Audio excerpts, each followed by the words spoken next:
प्यारे बच्चों, ओम सरस्वत्यै नमः। भवन्तः कुशलः सन्ति। आप लोग कैसे कुशल हैं? आप सबों का लावण्यम संस्कृतम में स्वागत है। आज मैं आप लोगों के समक्ष संस्कृत में लिंग, वचन, पुरुष के ज्ञान के बारे में जानकारी देंगे। संस्कृत भाषा सरल, सुबोध, सुगम भाषा है। थोड़ा सा ध्यान देने पर विद्यार्थी बच्चों आसानी से संस्कृत को समझ सकते हैं, पढ़ सकते हैं, लिख सकते हैं। संस्कृत भाषा में किसी भी जाति, वस्तु, विशेष की पहचान को लिंग कहते हैं।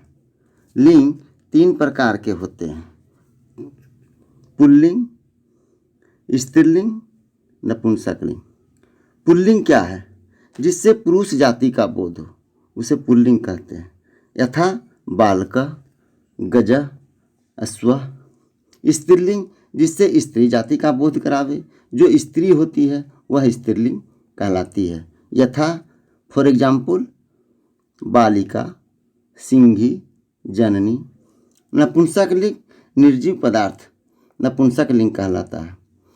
जैसे गृहम, पुष्पम, पत्रम।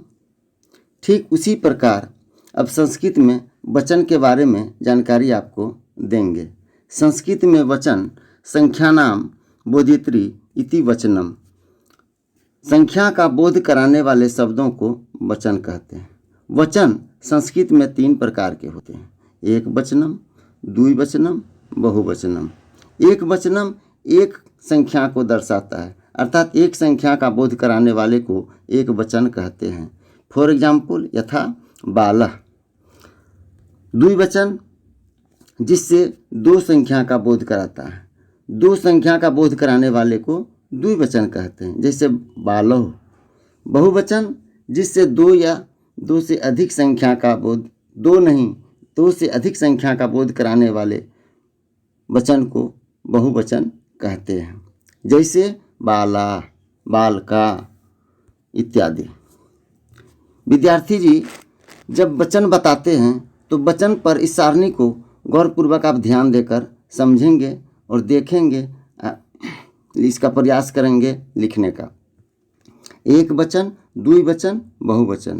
पुल्लिंग का रूप प्रथम आपको बताता हूँ। जैसे बालकः एक वचन है तो द्विवचन में बालको हो गया, बहुवचन में बालका हुआ। बालकः एक वचन है तो एक बालक, एक लड़का। द्विवचन है बालको तो 2 लड़का का बोध कराया। बहुवचन है बालका, 2 से अधिक लड़के का बोध हुआ। उसी तरह गजा एक हाथी, गजो 2 हाथी का बोध हुआ। गजा 2 से अधिक का बोध कराया, अर्थात अधिक हाथी का बोध हुआ। उसी तरह एक वचन, द्विवचन, बहुवचन में स्त्रीलिंग का रूप देखिए। एक वचन में बालिका, द्विवचन में बालिके, बहुवचन में बालिका। बालिका से एक लड़की का बोध होता है। उसी का दूसरा रूप द्विवचन में बालिके, 2 लड़की हो गया। बहुवचन में बालिका, 2 से अधिक लड़की। उसी तरह एक लता, एक लता, लते 2 लता, लता अनेक लताएं। ठीक उसी तरह चटका, चटके, चटका, एक चिड़िया, 2 चिड़िया, अनेक चिड़िया। नपुंसक लिंग में जिसमें कोई पदार्थ जो सजीव नहीं है, निर्जीव पदार्थ को नपुंसक लिंग की नाम से अभिहित किया गया है। इसका उदाहरण एक वचन में, 2 वचन में, बहुवचन में हम दिए हुए हैं। इनको आप ध्यानपूर्वक सारणी में देखेंगे। गृहम एक वचन में है, उसका द्विवचन दूसरा रूप गृहे, तीसरा रूप बहुवचन गृहाणी। गृहम से एक घर का बोध होता है, गृहे से 2 घर का बोध होता है, गृहाणी से 2 से अधिक घर का बोध होता है। ठीक उसी तरह पुस्तकम एक पुस्तक, पुस्तके 2 पुस्तक, पुस्तकानी 2 से अधिक पुस्तक।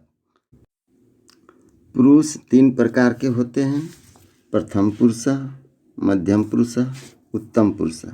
प्रथम पुरुष जिसके बारे में, जिसके विषय में बात कही जाती है वह प्रथम पुरुष कहलाता है।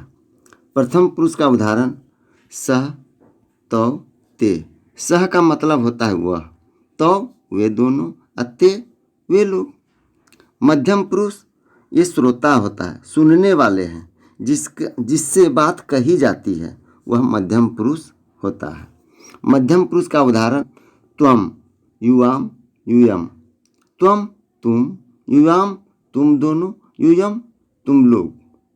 उत्तम पुरुष वक्ता होता है, बोलने वाले को या जो कहता है वह उत्तम पुरुष है। उत्तम पुरुष का उदाहरण आप एक वचन में देखिए अहम, द्विवचन में आवाम, बहुवचन में वयम।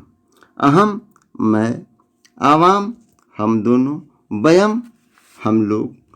संस्कृत में पुरुष की जानकारी के बाद मैं आपको अगले वीडियो में इसके संस्कृत का सरलतम रूप संस्कृत में अनुवाद करने का तरीका के बारे में लाएंगे और उसे हम बताएंगे।